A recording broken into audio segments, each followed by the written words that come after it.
চলুন ঘুরে আসি আমার বাগানে, তাও ভ্যাকেশনের 9 দিন পর।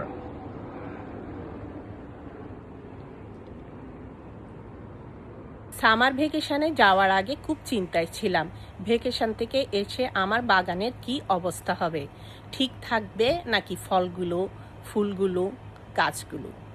তো আজকে আপনাদের সাথে আমি শেয়ার করব আমার বাগানটা কেমন ছিল। চলুন দেখে আসি। আমার বাগান থেকে অত বেশি কিছু আশা করি না, যতটুকু পেয়েছি আমাদের পরিবারের জন্য হয়ে যাবে। এই বছর আমার খুব একটা সবজি হয়নি, অল্প কিছুই হয়েছে।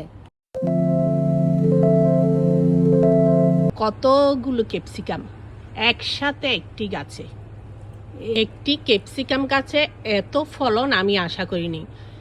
গাছ পর্যন্ত ভেঙে পড়ে যাচ্ছে, এসে দেখি কত বড় বড় ক্যাপসিকাম। আপনারা নিশ্চয়ই দেখতে পাচ্ছেন, এই যে এগুলো এখন খাওয়ার উপযোগী। এসেই দেখি গাছটা ভেঙে পড়ে যাচ্ছে, তাই একটু যত্ন নিলাম। এই যে ভিতরে ভিতরে অনেক আছে, এটা শুধু একটি ক্যাপসিকাম গাছ। গাছে মরিচ এসেছে, অনেক গাছ লাগিয়েছিলাম, প্রতিটি গাছে এসেছে। এই যে, আর এখানে দেখুন, এই যে লাল হয়ে গেছে মরিচ। লাল মরিচ দেখতেও ভালো লাগে, খাওয়া তো দূরে থাক।